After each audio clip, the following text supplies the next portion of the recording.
Buenas noches a todos. Bienvenidos una vez más a estos webinars organizados por el Comité de Cardiopatías Congénitas de la FAC.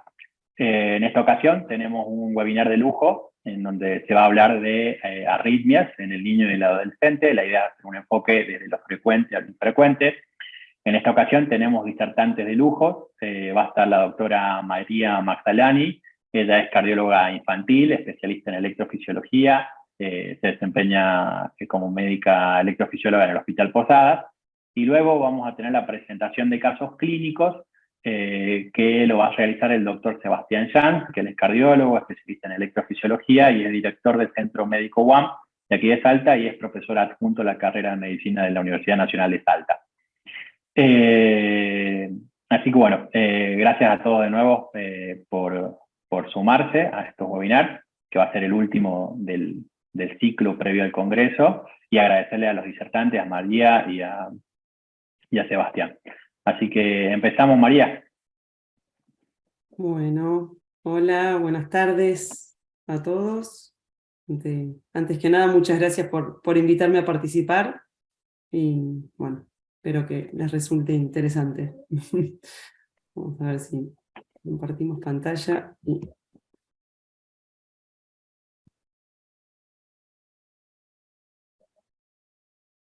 A ver. Ahí se ve. Se ve perfecto. Muy bien. Bueno, vamos a empezar con este tema que nos toca hoy, que son las arritmias en pediatría en general, el niño y el adolescente, y hablar desde lo más frecuente a lo menos frecuente. No estaría pasando, perdón. Ahí va. Ahí va. La idea, o lo que pensé es describirles un poco, la frecuencia cambia mucho según la edad del paciente, y si bien pediatría parece, es todo un global de niños que no son adultos, de personas que no son adultos, además de ser distintos de los adultos, son distintos entre ellos, los niños, y no es lo mismo un neonato que un niño de 5 años que un adolescente. Entonces, también la frecuencia y el tipo de arritmias que van a tener van a ser diferentes. Entonces sabemos que acá son solo algunas de las arritmias que puede haber en cada etapa de la vida, las más frecuentes o las que no tenemos que dejar de pensar. En la etapa neonatal tenemos el aleteo auricular, la taquicardia supraventricular, como taquiarritmias y como bradiarritmias más frecuentes o que más nos tienen que llamar la atención, el bloqueo AV completo. Y siempre pensar en canalopatías. En la infancia también vamos a tener las taquicardias supraventriculares, pero con distinta forma de expresarse, los bloqueos y también las canalopatías, y en la adolescencia las taquicardias supraventriculares, pero empiezan a ser un poco más frecuentes las taquicardias ventriculares, bueno, y así va cambiando a lo largo del crecimiento de las personas. Empezamos por las neonatales, como dijimos, taquiarritmias, prediarritmias, canalopatías que engloban varias, solo algunas puestas acá en la pantalla. Y me pareció importante destacar que, como sabemos todos los que hacemos pediatría, los neonatos se manifiestan siempre de la misma manera, no importa qué esté sucediendo. Entonces a veces es muy difícil identificar lo que está pasando. Hay niños que son totalmente asintomáticos y no nos enteramos que están teniendo algún tipo de arritmia, y después los síntomas típicos de irritabilidad, agitación, taquipnea, dificultad de alimentación, muchas veces se confunden con cosas cotidianas de cólicos o quiere UPA, o entonces a veces las familias tardan en llegar a la consulta cuando no está detectado previamente en la arritmia, y terminan llegando en insuficiencia cardíaca o con taquicardia-miopatía y shock cardiogénico. En un paciente sedado que encontramos tal vez en una neonatología por otra razón y tiene una taquicardia, lo que vamos a ver es la taquicardia, obviamente, en el monitor, y manifestaciones como hipotensión, desaturación o disminución de la diuresis.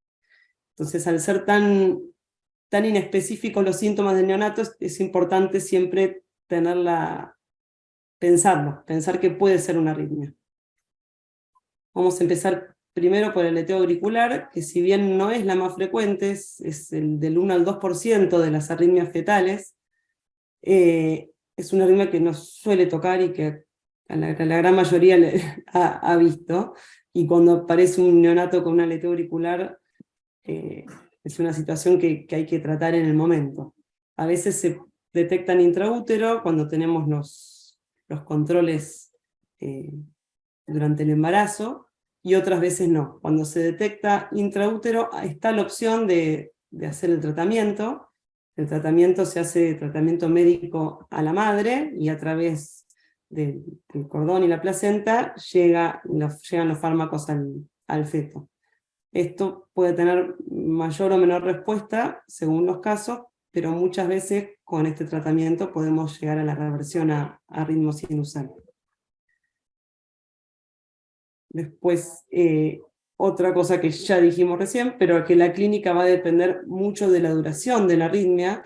No es lo mismo una arritmia que detectamos desde que empieza que una arritmia que viene hace 8 horas, 12 horas, 24 o más días. En general, el neonato es asintomático, aunque un 20% pueden llegar a debutar con insuficiencia cardíaca, por esto mismo que dijimos, que no llegamos a darnos cuenta. La causa principal de los aleteos auriculares neonatales, que esto es totalmente distinto a los aleteos auriculares en otras etapas de la vida, es la inmadurez del miocardio, y las presiones altas que se manejan en la aurícula derecha en el periodo neonatal favorecen a que se forme este circuito de macro reentrada en la aurícula derecha, y por ende el aleteo.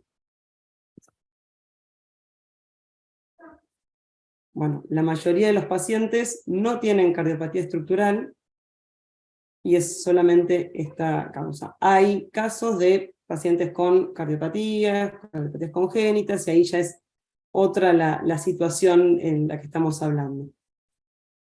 Acá tenemos una imagen típica de un aleteo, si se la pueden ver, se ven acá los complejos QRS, y sobre todo acá van a ver en D2, la morfología de la onda del aleteo. Lo más frecuente en esta etapa de la vida es que la frecuencia auricular sea cercana a los 400 latidos por minuto, y que conduzca con una conducción, con un bloqueo 2-1. Entonces, en general, la frecuencia cardíaca del neonato es cercana a los 200 latidos por minuto. Entonces, cerca del 80% de los neonatos tienen esta forma de conducción AB en el aleteo neonatal. Hay un porcentaje o hay momentos en los que tienen conducción AB variable. Entonces, ¿qué hacemos con el aleteo auricular? Hay que tratarlo. ¿Cuándo? En cuanto lo detectamos. Si es intraútero, con medicación a la madre. Si es afuera, cuando ya nació el bebé, lo más importante... Bueno, no se ven las imágenes. Perdón, bueno, se los digo. Lo más importante del tratamiento es lograr la reversión al ritmo sinusal para evitar la taquicardiomiopatía. ¿Cómo lo hacemos? Con cardioversión eléctrica. Parece mucho, parece que el bebé es chiquito, que esto no va a servir, pero en realidad es el mejor tratamiento, el que tiene mejores resultados, que vamos a lograr la reversión al ritmo sinusal y probablemente no vuelva a tener recurrencia.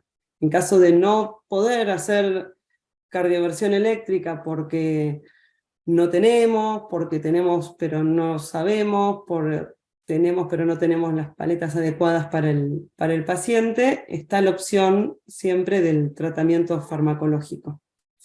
Bueno, perdón que no se ven las imágenes.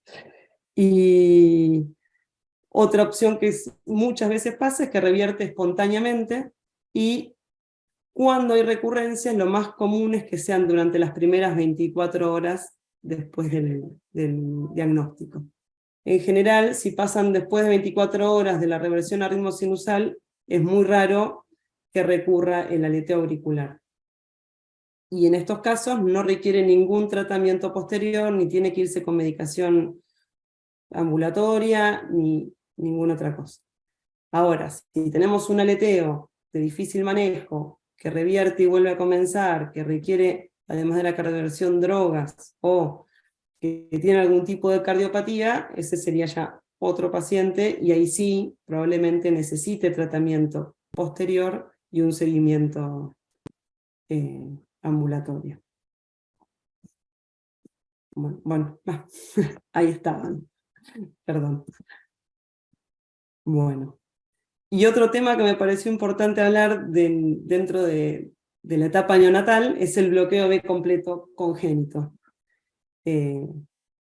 ¿Por qué? Por esto también, de que su presentación en esta etapa es distinta a los bloqueos en otras etapas de la vida, y sabemos que la incidencia de bloqueo B completo congénito es aproximadamente de 1 en 15.000 a 1 en 20.000 recién nacidos vivos.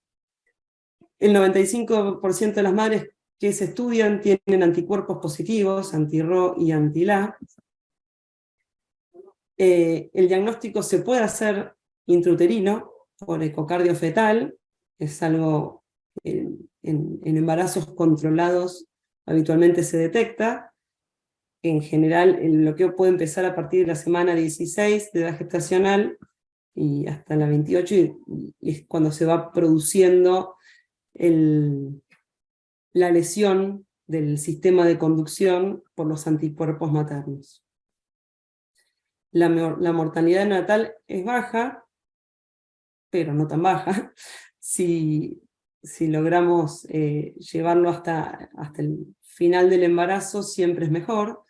Y los factores de riesgo para los casos más graves, cuando ya lo detectamos con hidrops, cuando nacen pacientes pretérminos, sobre todo menores de 32 semanas, porque además de tener el riesgo del bloqueo AB y de la bradicardia, tenemos todos los riesgos que conlleva un recién nacido pretérmino y todas las complicaciones que eso puede tener. Las frecuencias cardíacas menores a 55 latidos por minuto, y los pacientes que tienen asociado al bloqueo AB completo un QT prolongado. En cuanto a la reversibilidad del bloqueo cuando se detecta intraútero, hay varios estudios que se han hecho, pero ninguno fue contundente en cuanto a un tratamiento que realmente logre esta reversibilidad y evitar el bloqueo de los pacientes. El tratamiento farmacológico no se hace siempre, esperamos a que el bebé nazca, una vez que nace se evalúa al neonato, y lo que tenemos que evaluar es cuál es su frecuencia cardíaca, si tiene clínica, si tiene síntomas, si se alimenta, cómo está la función cardíaca, si está dilatado, y de acuerdo a todos estos factores uno va a decidir si hay que hacer algo, intervenir, o solamente controlar a ese bebé con el bloqueo AB completo. Porque no todos los pacientes necesitan tratamiento desde el momento en el que nacen. Algunos sí, y tienen frecuencias bajas, y necesitan tratamiento farmacológico para mantener una frecuencia cardíaca hasta que llegamos al tratamiento definitivo, que sería un marcapaso, y otros no necesitan ningún tratamiento y se controlan de manera ambulatoria. El único tratamiento que tenemos es el marcapaso, como les dije recién, pero es importante esto, de no pensar que cualquier paciente que tiene un bloqueo AB completo congénito y nace bloqueado va a necesitar un marcapasos desde los primeros días de vida. De hecho, lo ideal es que cuanto más podamos esperar cuidando a ese bebé, cuidando que la función cardíaca sea la adecuada, que la frecuencia sea la adecuada y que el bebé crezca, es mejor, porque un bebé muy chiquito, menor de 3 kilos, 3 kilos y medio, un marcapasos que tiene que ponerse epicárdico y que es bastante grande, también tiene mayor tasa de complicaciones. Entonces, siempre es importante tratar que los embarazos lleguen al final del embarazo mientras que el bebé esté bien adentro de la panza, y no poner un marcapasos si no lo necesita, pero tampoco dejar de ponerlo cuando sí lo necesita. Bueno. Acá tenemos un electro, este es un electro de un nonato con bloqueo de completo. Acá podemos ver las ondas P, que están totalmente disociadas de los QRS, con una frecuencia cardíaca aproximadamente de 50-55 latidos por minuto. Y este bebé es un bebé que, por ejemplo, con esto estuvo bien, y su frecuencia aumentaba en distintas situaciones, y se pudo ir de alta a su casa sin marcapasos.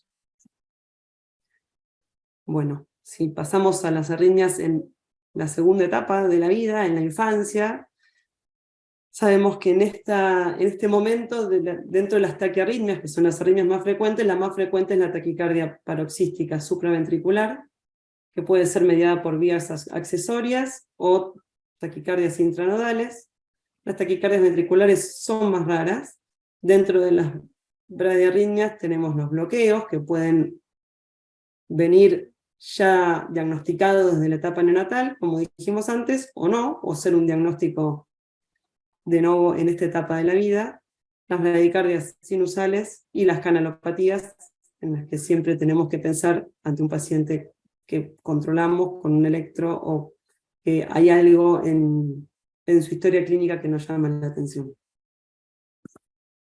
Bueno, dentro de las taquicardias paroxísticas supraventriculares, la clínica es similar en todas, pero acá sí, con el espectro de edad un poco más amplio, tenemos distintas manifestaciones clínicas.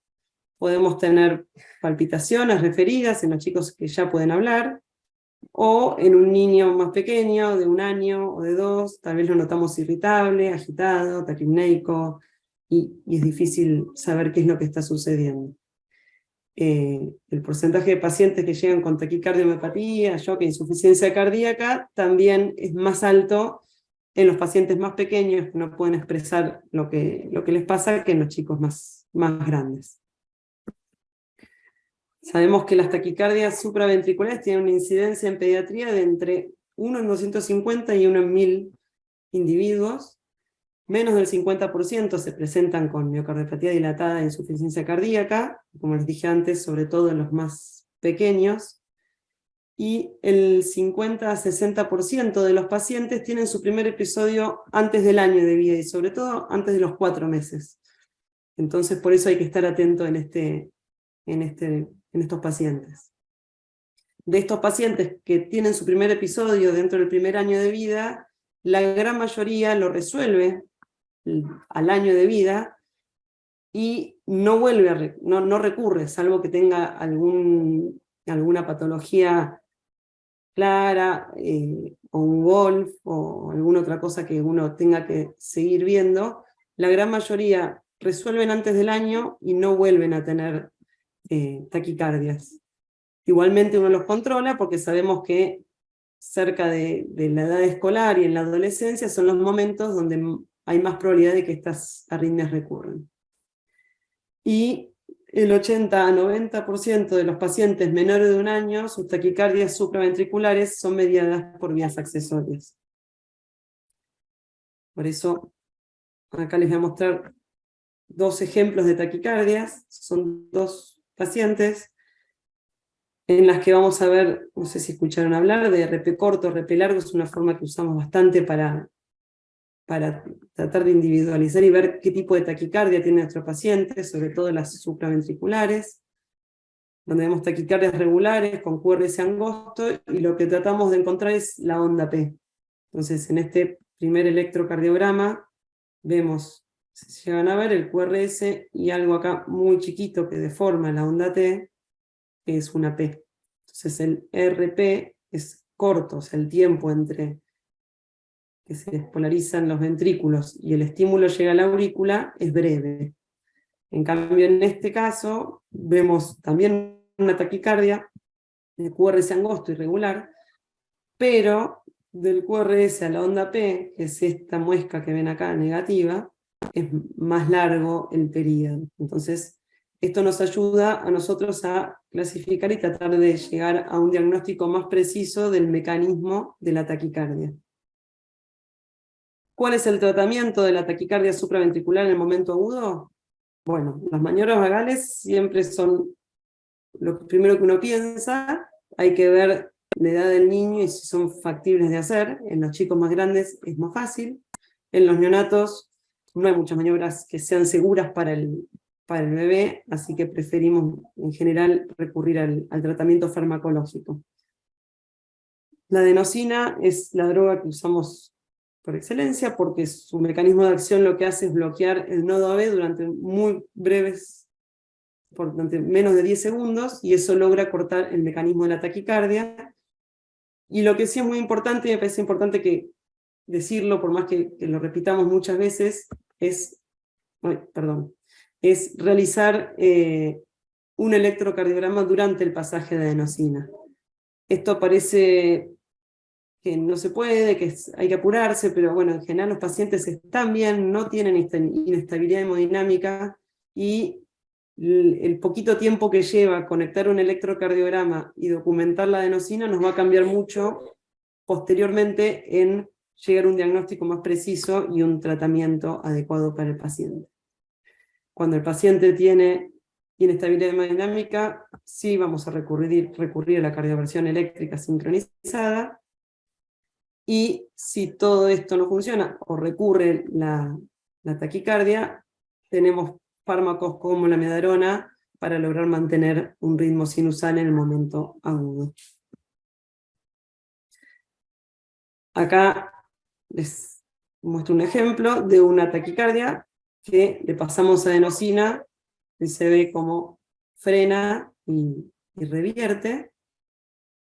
Y por suerte hicimos el electro, y acá vemos otra taquicardia que también le pasamos adenosina, y lo que vemos de fondo no es lo mismo que se ve arriba, sino que se ven las ondas de aleteo. Entonces, este era un paciente en el que conducía tan rápido que era difícil estar seguro que tenía un aleteo en su electrovasal, y la adenosina, al abrir un poquito los QRS, nos ayudó a llegar al diagnóstico. Bueno, una breve recordatorio de cuál es el mecanismo de las vías accesorias. Sabemos que las vías accesorias son vías de conducción eléctrica que están accesorias, justamente extras de las vías de conducción eléctrica normal del corazón. Entonces, estas vías pueden tener conducción anterógrada, o sea, conducir desde aurículas hasta ventrículos. Pueden tener conducción anterógrada y retrógrada, como se ve acá. Pueden tener solamente conducción retrógrada, o sea que no se ven en el electro de base, y entonces cada una de estas la vamos a ver diferente en el electrocardiograma. En la primera vamos a ver un paciente con un electrocardiograma que va a tener un PR corto y una onda delta al inicio del QRS.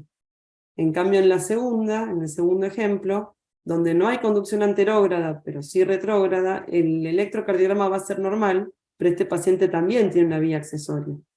Entonces, los dos pueden tener taquicardias supraventriculares, y el mecanismo va a ser similar, que es acá. El mecanismo sería que el estímulo eléctrico baja por el sistema de conducción normal y vuelve a las aurículas a través de la vía accesoria, y vuelve a bajar y vuelve a subir, y así es como se genera la reentrada auriculoventricular en estos pacientes con vías accesorias.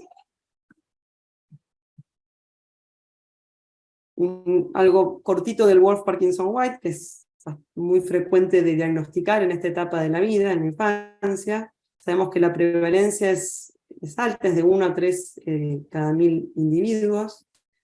Hay un porcentaje del 10 al 30% que puede estar asociado a cardiopatías congénitas, sobre todo lo vamos a pensar siempre en los pacientes con Epstein, pero también en las transposiciones, en las miocardiopatías hipertróficas que pueden tener conexiones anómalas. La mayoría de los pacientes son asintomáticos, por lo cual se terminan detectando y diagnosticando cuando se hace un electro de control o de rutina. Y lo que siempre surge, o el interrogante que surge ante estos pacientes que tienen Wolff-Parkinson-White, es ¿qué hacemos? ¿Lo dejamos hacer deporte? ¿No lo dejamos hacer deporte?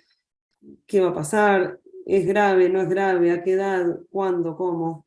Entonces, siempre es importante tratar de recurrir a las fuentes, a la literatura, a los consensos y a los expertos.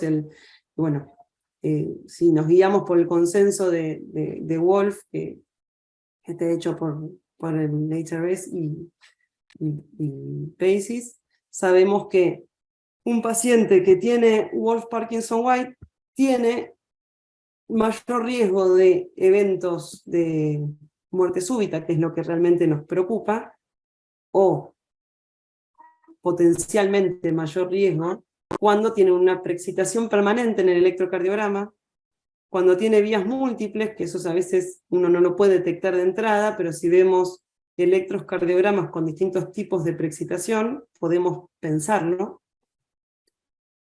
Una de las formas de ver la permanencia o si es intermitente una vía accesoria es haciendo una prueba de fuerza, una ergometría. Cuando en la ergometría no vemos una pérdida de latido a latido de la preexcitación, o sea que nos da dudas si pierde o no pierde preexcitación, o sea si es permanente o intermitente, tenemos que tomarlo como si fuera permanente, y por más que sea la conducción intermitente, si tiene taquicardia paroxística supraventricular, también entra dentro de este grupo que van a requerir, para poder dar una información más certera a las familias de qué riesgo real tiene este paciente, un estudio electrofisiológico. En el estudio electrofisiológico lo que vamos a definir es los distintos periodos de estas vías accesorias, las formas en las que conducen y el riesgo que tienen de producir taquicardias, fibrilación ventricular y muerte súbita. Acá les muestro algunos ejemplos. Cuando hacemos estudios electrofisiológicos hay distintos métodos, distintas tecnologías que usamos. Podemos usar solamente radioscopía y los electrogramas, y a veces en algunos lugares y en algunos momentos podemos usar estudios con navegadores tridimensionales que nos ayudan mucho a encontrar las vías, a evitar los rayos, la exposición de los niños, y sobre todo en los pacientes que tienen cardiopatía o vías múltiples o distintas cosas diferentes a las habituales, es de mucha utilidad usar la navegación tridimensional. Bueno, si pasamos a la etapa de la adolescencia, seguimos creciendo, sabemos que dentro de las taquiarritmias siguen siendo las más frecuentes las taquicardias supraventriculares, y la clínica acá sí va a ser clara, sí es más fácil, y es mucho más parecida a la de un adulto, porque los adolescentes ya van a expresar lo que sienten, y se dan cuenta de si tienen palpitaciones, si la frecuencia es más rápida, es más lenta. Entonces generalmente consultan o por palpitaciones, o por dolor precordial, muchas veces con irradiación a cuello, y algunos se quejan de mareos. Es mucho más raro que un paciente adolescente con taquicardia supraventricular llegue en insuficiencia cardíaca o taquicardiomyopatía, aunque hay algunos casos más excepcionales.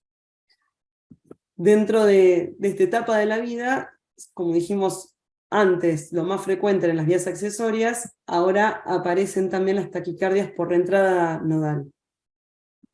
Y acá están ahí, cabeza a cabeza. ¿Cuáles son vías accesorias? ¿Cuáles son reentradas nodales?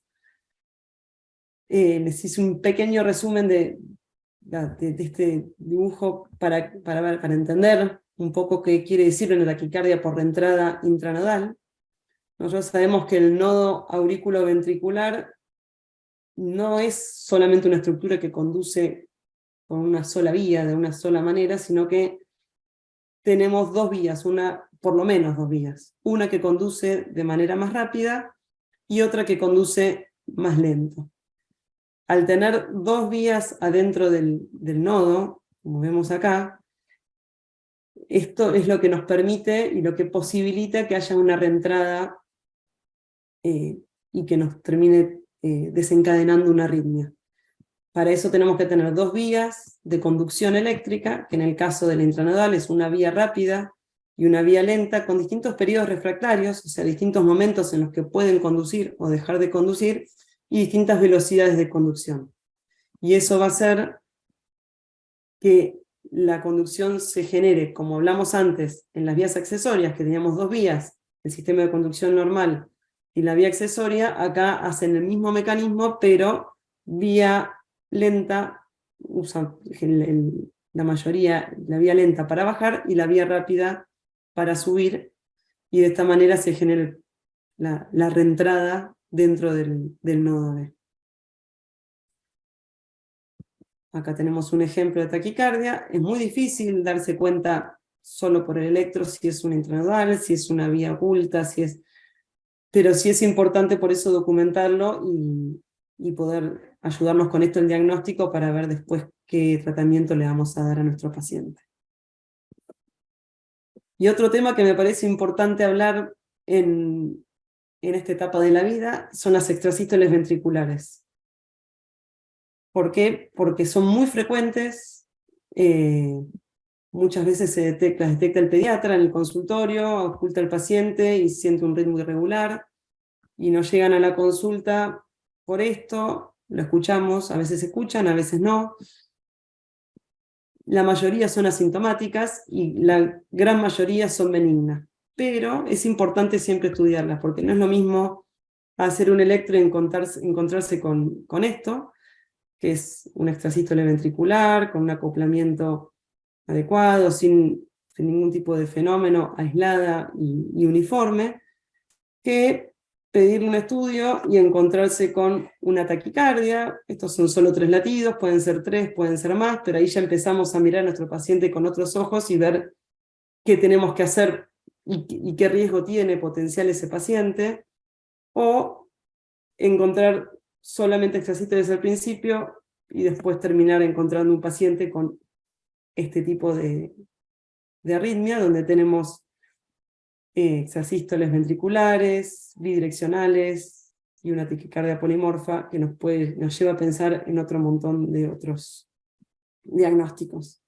Entonces, si bien las extrasístoles ventriculares son frecuentes, la gran mayoría son asintomáticas y mayormente benignas, sobre todo en esta etapa de la vida, en la edad pediátrica en general, siempre es importante estudiarlas. ¿Cómo las estudiamos? Primero empezamos con el electro, y una vez que confirmamos ese diagnóstico, es muy importante hacer ecocardiograma para ver la estructura de ese corazón, para que no tenga cardiopatía, que no esté dilatado, cómo es la función. Un Holter para ver la carga rítmica que tiene en 24 horas, y una prueba de esfuerzo para ver el comportamiento de las extrasístoles en distintos grados de actividad del paciente. Y con toda esta información y todos estos datos, recién ahí vamos a poder decir: esta arritmia es una arritmia benigna, no pasa nada, solo se controla y se sigue, o requiere un tratamiento específico.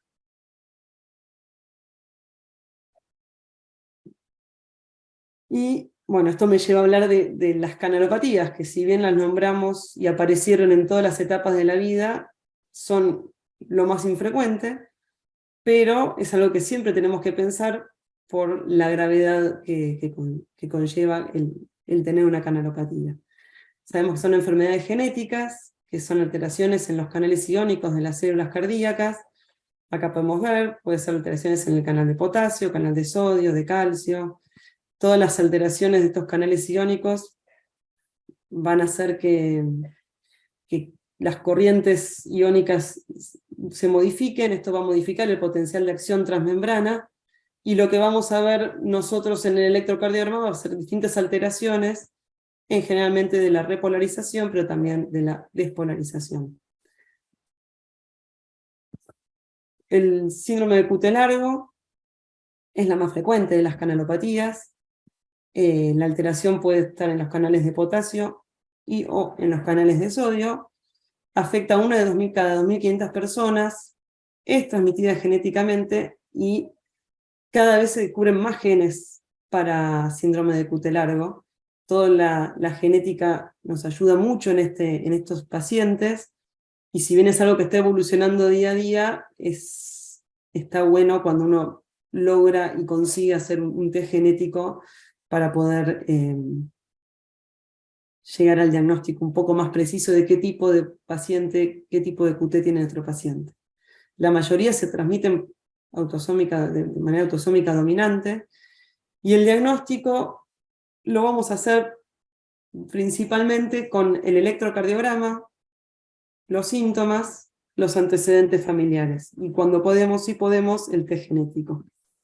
Acá yo puse este cuadrito mínimo de los QTs tipo 1, tipo 2 y tipo 3, solamente porque son cerca del 80% de los QTs van a tener este tipo de morfologías y son estos, pero como les dije antes, cada vez se descubren más tipos de QTs con distintas alteraciones genéticas. El tratamiento del paciente con síndrome de QT largo principalmente va a ser betabloqueantes, aunque algunos necesitan otros tratamientos, y en algunos casos, no en todos, vamos a necesitar el implante de un cardiodesfibrilador. Y siempre es muy importante hablar con las familias con QT largo para evitar los fármacos que prolongan más el QT y así evitar la posibilidad de que tengan alguna arritmia maligna. El síndrome de Brugada, siguiendo en frecuencia de las canalopatías, es una alteración en los canales de sodio.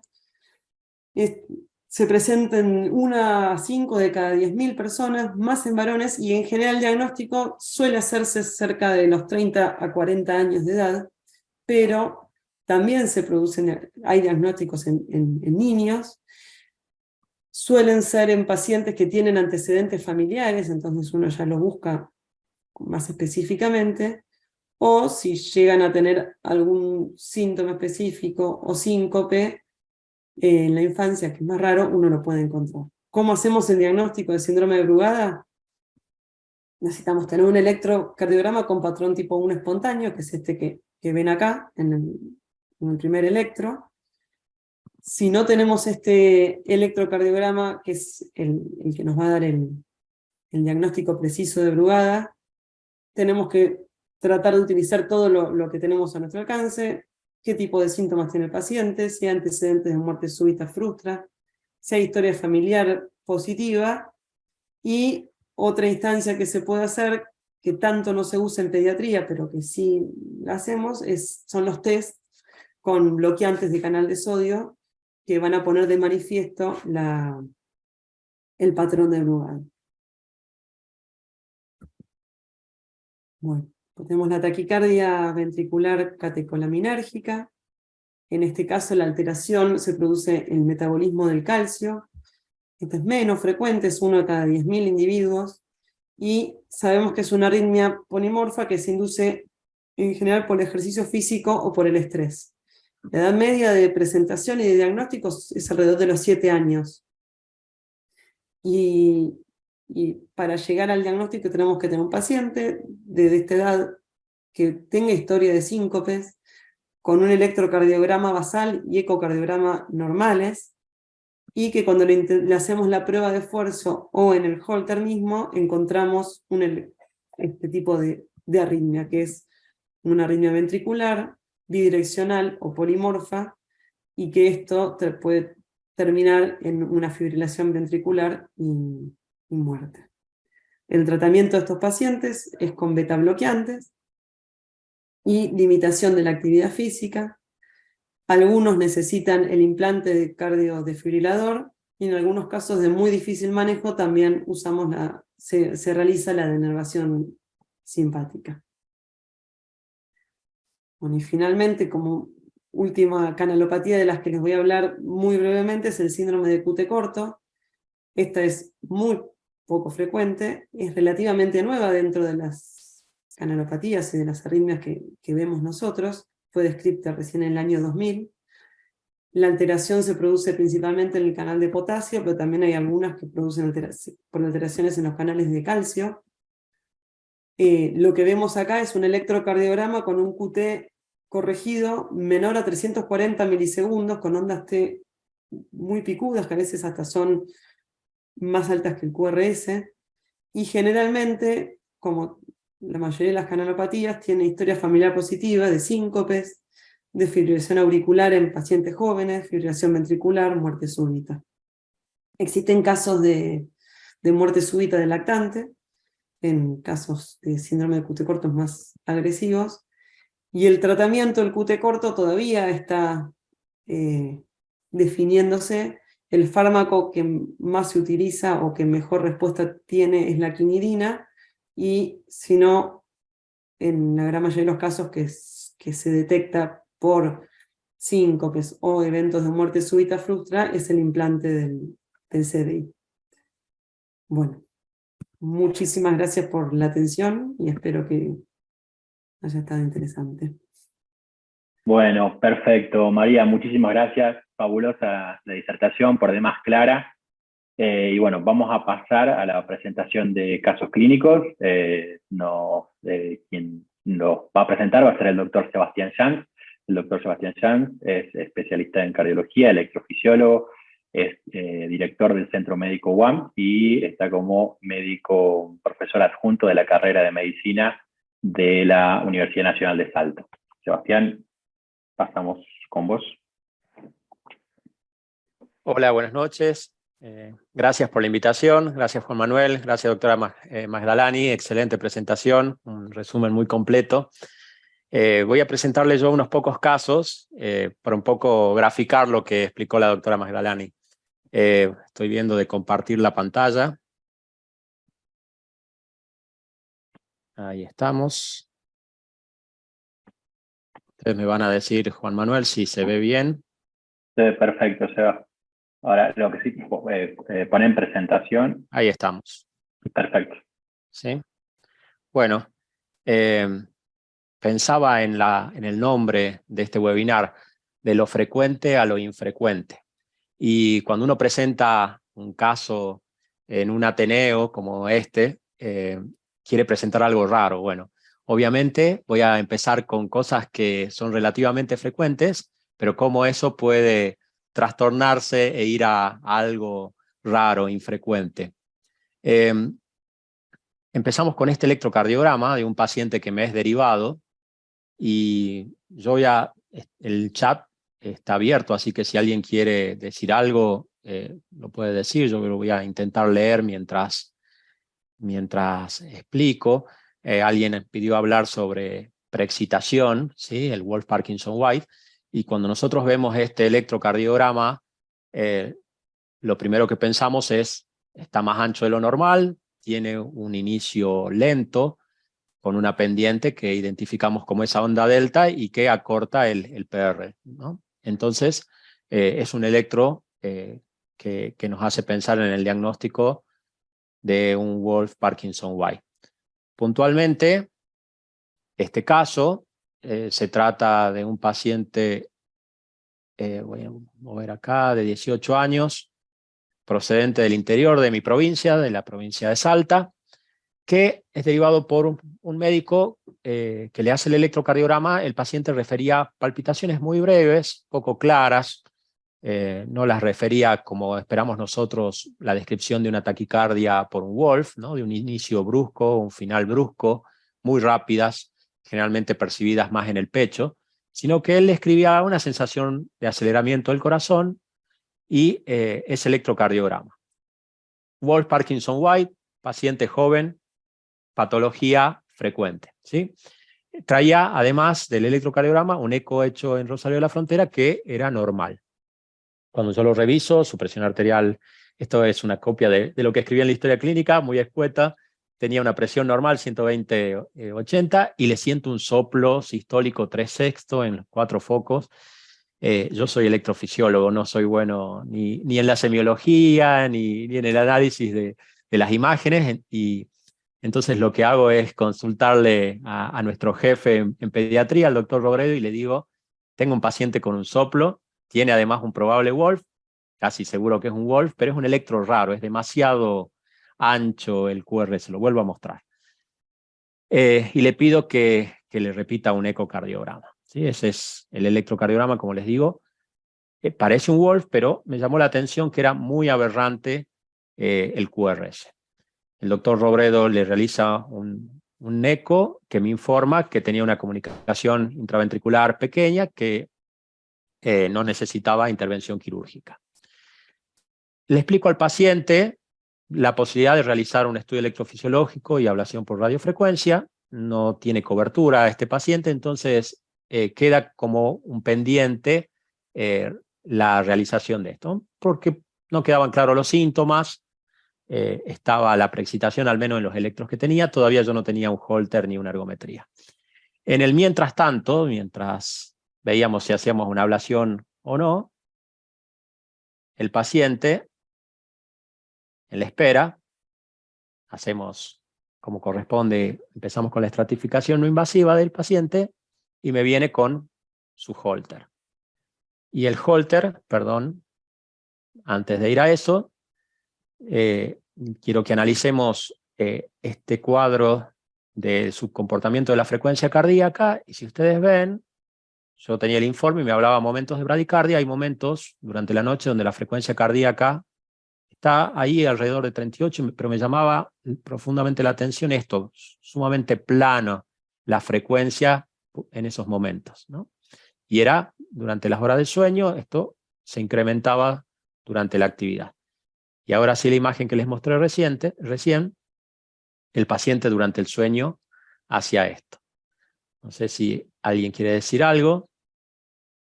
Juan Manuel, ¿qué te parece? Sí, bueno, lo que se ve en el Holter es que el paciente aparecen ondas P que no conducen y se podría asumir como un bloqueo AB.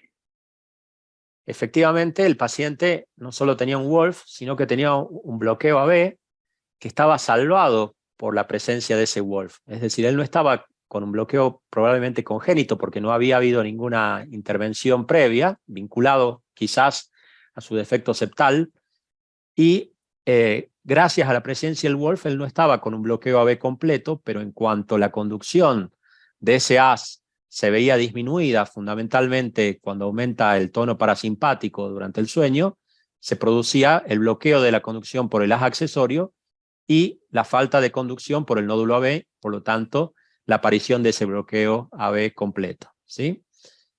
Por momentos con escapes angostos, por momentos con escapes más anchos. Entonces, tuvimos que cambiar la indicación de una ablación a la colocación de un marcapasos definitivo.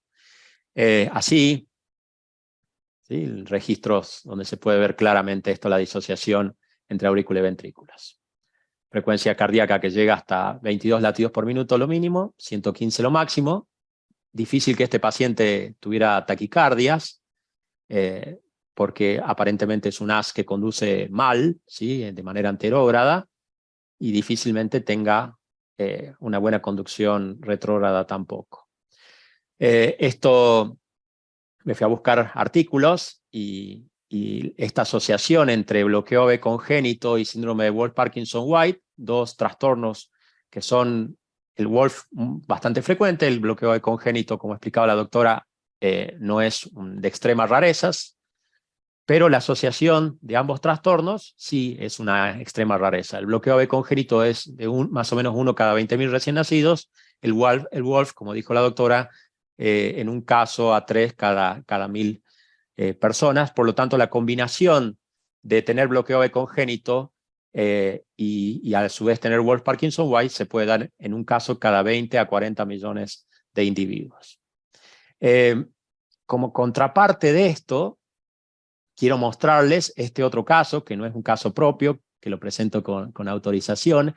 Es el hijo de una médica amiga, que se trata de un paciente que, podemos ver aquí el electrocardiograma, también aparenta tener un Wolff.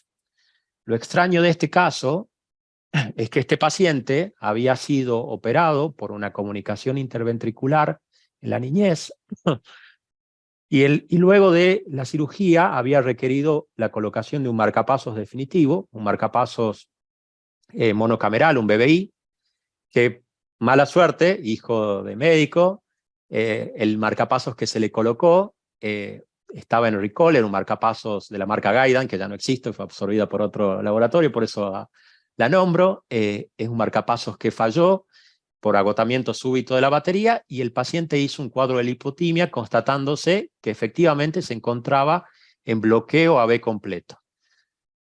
Eso ya con el marcapasos implantado. Y sucede que al tiempo, cuando la madre le hace los controles, empieza a ver ese cambio en el electrocardiograma que tenía su hijo con la aparición de un Wolff Parkinson White de manera intermitente. Esto también a mí me llamó profundamente la atención porque uno piensa que la conducción por el haz accesorio está desde la vida fetal, es un haz que no se absorbió, y sin embargo este chico había pasado su niñez y su adolescencia sin ninguna manifestación de conducción por un haz accesorio, y con el tiempo apareció el Wolff Parkinson White. Aquí podemos ver cómo aparecía el Wolff cuando su mamá lo hacía inspirar, se bloqueaba el Wolff y conducía, y estimulaba el marcapasos, y de ese modo teníamos la frecuencia del marcapaso, lo podíamos poner de manifiesto.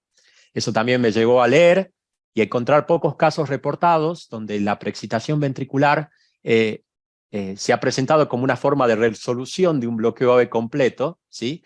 Y esto tiene que ver con que la modulación del sistema nervioso autónomo cumple un rol fundamental en la manifestación de la conducción por un haz accesorio. Así como les mostré en el caso anterior que durante el sueño el tono parasimpático alteraba la conducción, hacía desaparecer la conducción y aparecía el bloqueo AV completo, en estos casos la modulación y el desarrollo del sistema nervioso autónomo con el crecimiento del individuo modifica las características de conducción y puede hacer que un haz accesorio, que obviamente está desde la vida fetal, que no conducía, empiece a manifestarse en un momento determinado de la vida. De lo frecuente, un Wolff, a manifestaciones extremadamente infrecuentes. Bueno, esto está vinculado al Wolff Parkinson White, ¿no? Este es muestro acá, perdón, disculpen.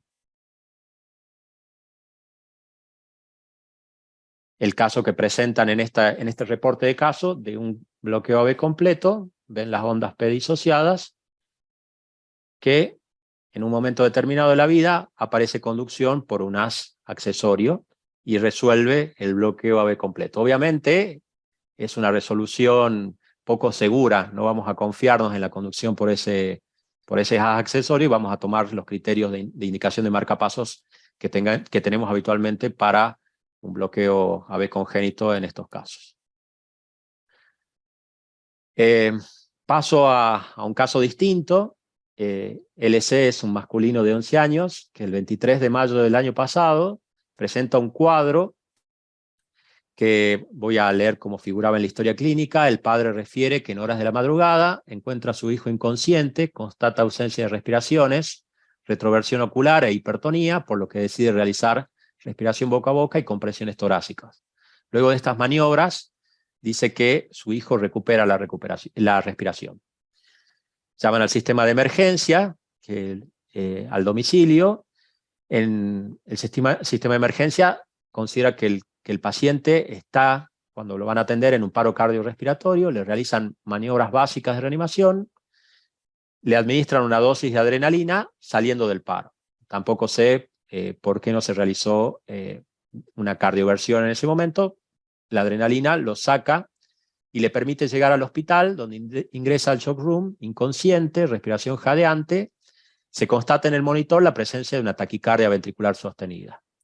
Tampoco lo revierten acá, se le administra una dosis de lidocaína que cede la arritmia. Les repito, estoy leyendo cómo figuraba en la historia clínica, se lo deja con amiodarona por vía oral. Nosotros los electrofisiólogos somos llamados luego a evaluar la situación y nos damos con este cuadro y siempre sospechamos que quizás no se trataba realmente de una taquicardia ventricular, que puede haber sido algún otro cuadro, una epilepsia o una taquicardia supraventricular, si es que vieron alguna arritmia rápida. Desconfiamos de que haya evolucionado de este modo sin la necesidad de una cardioversión, ¿no? No había antecedentes importantes ni personales ni familiares, solo broncoespasmos esporádicos y sobrepeso en el caso del niño, y el padre diabético y un tío materno con epilepsia. Pero, a pesar de mis sospechas, Juan Manuel y compañía me convencen cuando me muestran este registro de monitoreo electrocardiográfico posterior a la reversión de la arritmia, donde vemos repetidas salvas de taquicardia ventricular no sostenida, ¿no? Lo que motivó que al chico lo dejaran con amiodarona inicialmente. Cuando logramos mejorar un poco, disminuir la arritmia, este es el electrocardiograma de base. No sé si quieren hacer observaciones, alguien quiere opinar algo. No sé si está la doctora María.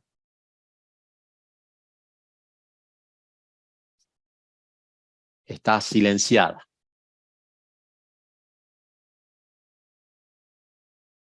No te escuchamos nada, María, que estás sin audio.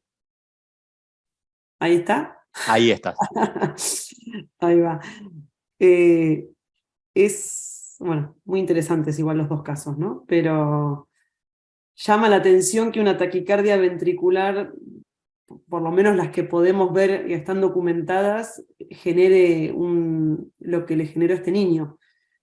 Digo, no es algo habitual. Vemos montones de chicos con taquicardias ventriculares y muchos están asintomáticos o solo palpitaciones. Digo, para este evento que tuvo en el domicilio, capaz que habría que ver, bueno, imposible saber, pero qué fue realmente lo que sucedió ahí, ¿no? Sí, el cuadro realmente a mí me genera muchas dudas. No parece la típica muerte súbita reanimada, donde lo encontrás, la hipertonía del chico, la posición de los ojos, que se describe por lo menos en la historia clínica, ante un cuadro, solamente en el principio de un cuadro de descompensación hemodinámica podemos tener esas manifestaciones, luego va a predominar la flacidez, obviamente. La respuesta que tiene a la adrenalina. A la adrenalina, ¿no? Sí, todo un poco nos confunde a lo que tuvo el cuadro, pero claramente el chico tuvo un cuadro de deterioro del estado de conciencia, aparentemente con compromiso hemodinámico, y tenemos una constatación de esa taquicardia ventricular coincidente con el episodio. Yo a este chico lo he visto muchas otras veces, ya voy a contar cómo sigue la historia, pero nunca volví a ver taquicardia ventricular en este niño. O sea, hay cierta relación entre esa densidad arrítmica en el episodio con lo que presentó el cuadro. Probablemente puede haber habido taquicardias ventriculares que algún grado de descompensación produjeron, que no llegó a ser una muerte súbita totalmente, o que también con los fármacos mediados, fundamentalmente con la lidocaína, lograron cortar una taquicardia ventricular. No sé si la adrenalina puede haber sido la causa de la taquicardia ventricular, sería un poco, ¿no?, para tenerlo en cuenta, pero totalmente. No lo sabemos. La cuestión es que evaluamos a este niño como si fuera un reanimado de muerte súbita. La analítica de laboratorio era normal, se le hizo un ecocardiograma Doppler inicial que informaba una probable leve dilatación del ventrículo derecho con áreas de disquinesia septal, deterioro leve de la función sistólica del ventrículo izquierda y no había otros trastornos. Se hizo una resonancia cardíaca que descartó estas anomalías, fue informada como normal. Sin etiología de la arritmia, ante este episodio se decide el implante de un cardiodesfibrilador, ¿sí? No volvimos a tener evidencias de arritmias, por lo cual decidimos suspender amiodarona. A los 6 meses, 7 meses, el niño reingresa al hospital por episodios de descarga del desfibrilador mientras jugaba al fútbol. Ahí lo interrogo yo, primero la interrogación verbal, luego del desfibrilador, y el chico me cuenta que estaba perfectamente normal jugando al fútbol y de golpe siente la descarga del desfibrilador. Lo primero que uno piensa es que no se trata de un trastorno arrítmico ahí, sino que pueda ser un choque espurio, y efectivamente, cuando analizamos el desfibrilador, constatamos que había descargas espurias por taquicardia sinusal. Recordamos que el paciente estaba sin fármacos.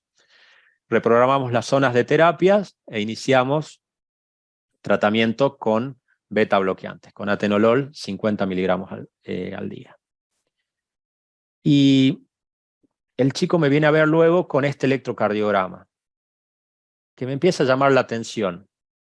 Me encantó el electro que mostraste al final de tu presentación, María, no se parece, ese electro es extremo, pero me pregunto si no hay casos en los que no son tan extremos y que puedan explicar la presencia de arritmia. Si nosotros medimos el QT en este paciente, el QT corregido, en donde más ancho encuentro el QRS y la onda T, me da 0,34. Lo medí, dije dónde es más ancho y eso es lo máximo que encuentro de QT corregido. No era la impresión que yo había tenido en el electrocardiograma inicial. Aquí esto es ya con el paciente con beta bloqueantes. Y lo que me hace pensar es que cuando yo cambié la frecuencia cardíaca, cuando disminuí la frecuencia cardíaca, pude ver más claramente el comportamiento del QT.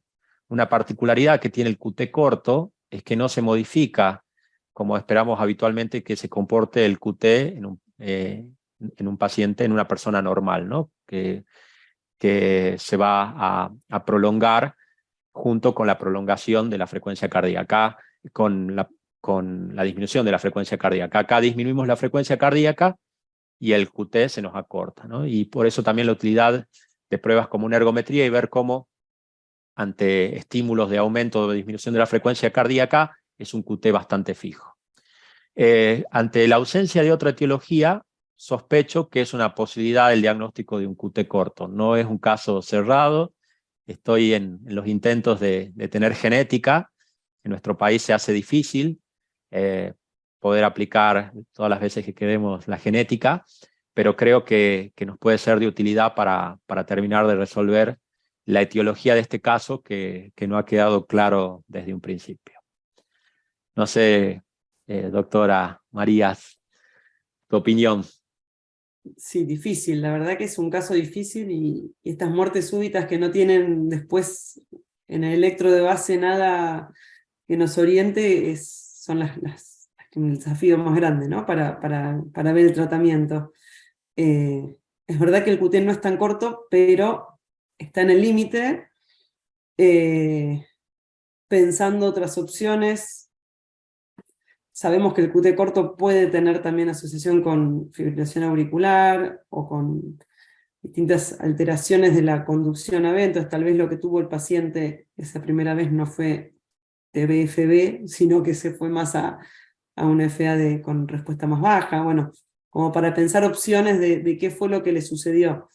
El genético creo que nos estaría bueno conseguirlo, ayudaría bastante. Si bien no es el 100% del rescate que tenemos, es una herramienta más que es útil. Y bueno, y el seguimiento, ¿no? El seguimiento. Así es. Entonces, ¿la familia tiene algo? ¿Hicieron toda la familia? Hicimos eso, fuimos a buscar a hermanitos, a padres, y ninguno tiene trastornos significativos en el electrocardiograma. Nada. No. Una particularidad del electrocardiograma que está reportado en el síndrome de QT corto es el infradisnivel del PR con respecto al TP. ¿Sí? Si nosotros medimos, y fundamentalmente las derivaciones donde más se puede ver es en D2 y B5, así está reportado, una disminución de 0,5 a 1 milímetro del PR con respecto al TP es sugestivo también de QT corto, ¿no? Este paciente con ganas, si lo buscamos, pareciera tenerlo. Bueno, pero queremos ver un QT corto que es tan raro y que no hemos visto nunca. Exactamente, uno tiene ganas también de encontrar diagnósticos. Sí, de poder resolver estos casos que nos quedan en la duda. Bueno, simplemente les di un pantallazo de intentando ir de eso, de lo frecuente, un Wolf, como puede ser que tengan presentaciones más raras, a lo más infrecuente. Quizás el QT corto sea la forma más infrecuente de trastornos arrítmicos que podamos encontrar en niños. Es tan malo que se mueren pronto y dejan poca descendencia, ¿no? Y eso hace que no lo encontremos. Bueno, fabulosas las presentaciones, casos por demás interesantes. Así que bueno, agradecerles. Pasamos a las preguntitas, que había algunas. Preguntan, ¿con cuántos joules se realiza la cardioversión en paciente neonatal?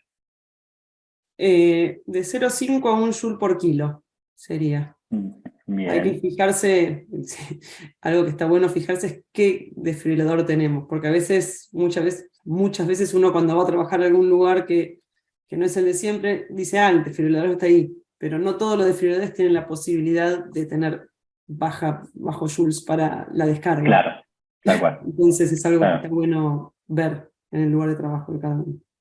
tal cual. Otra pregunta es, ¿podrían decir algo sobre el síndrome de preexcitación auricular tipo Wolff-Parkinson-White?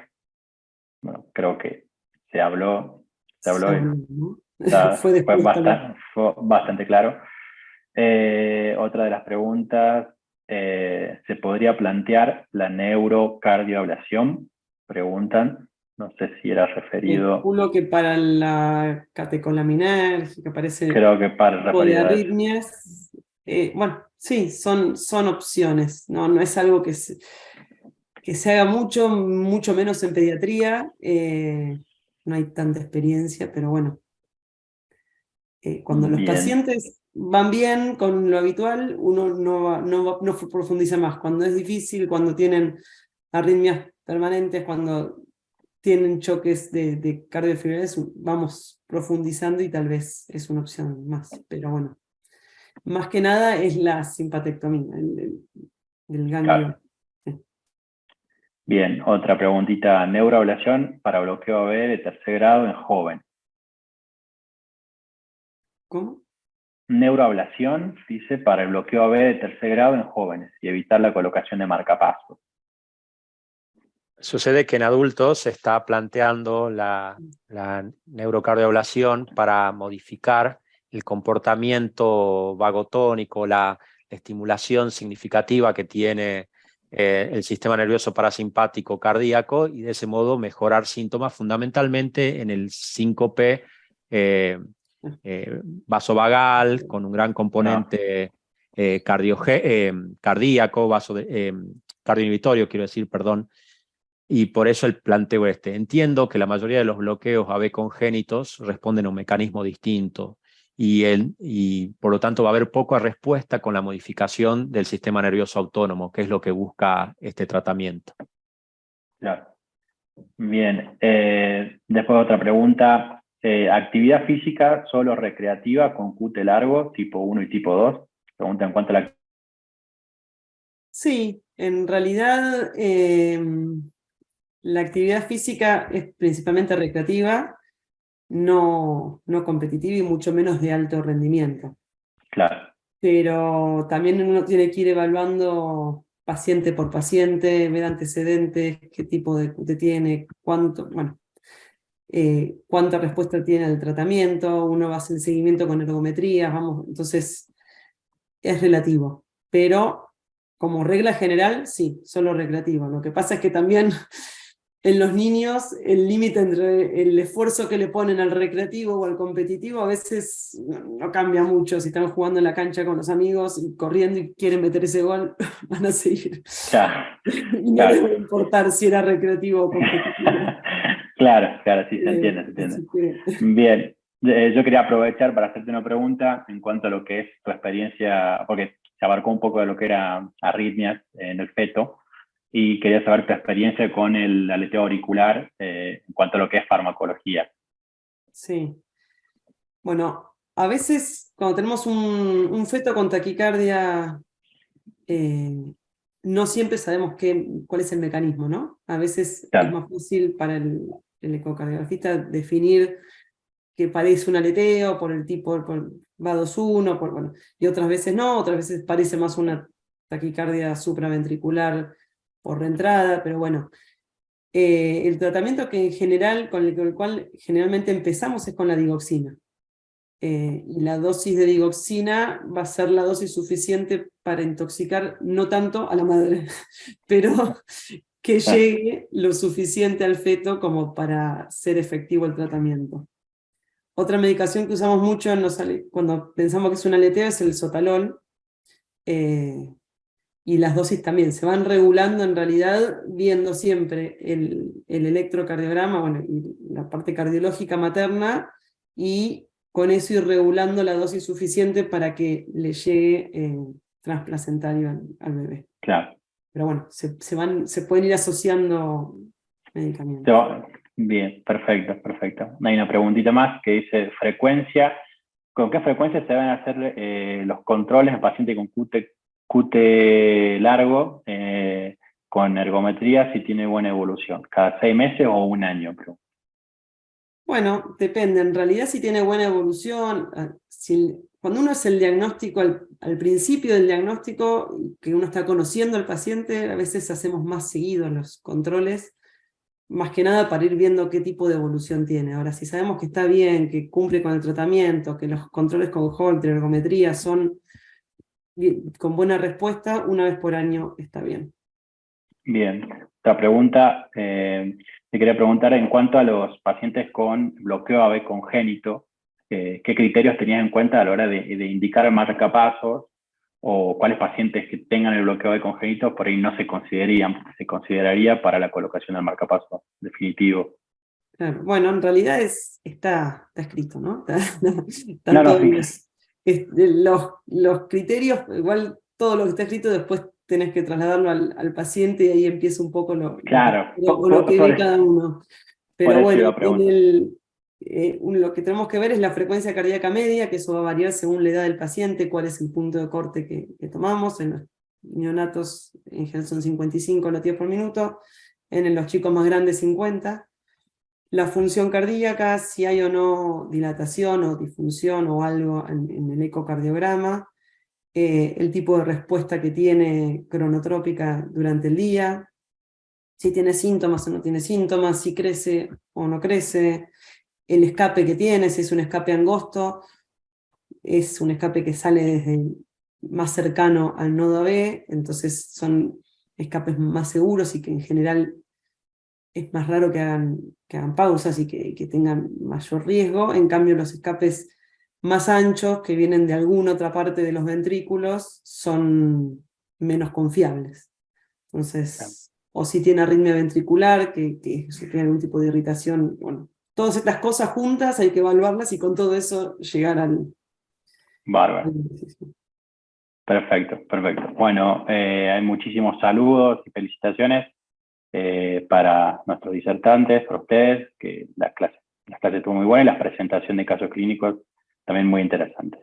Bueno, dicho esto, quiero agradecerles nuevamente a todos los que participaron y se sumaron a este webinar, agradecerle a Sebastián, agradecerle a María, la verdad que es fabulosa las presentaciones, y bueno, y quiero aprovechar para hacer un agradecimiento muy especial a todo el Comité de Cardiopatías Congénitas, a la doctora Mariana Casalas, a Amelia Laciar, Lucía Ortiz, el doctor Daniel González, que la verdad es que le pusieron muchísimas ganas a que se realicen este tipo de webinars. Y bueno, así que los esperamos en el congreso que se va a realizar en junio. Dentro del Comité de Congénitas tenemos 3 mesas fabulosas y muy interesantes, así que nos estaremos viendo por ahí. Muchas gracias. Que tengan una muy buena noche. Perfecto, muchas gracias a todos. También por invitarnos y bueno, nada, nos estaremos viendo. Nos estaremos viendo. Saludos.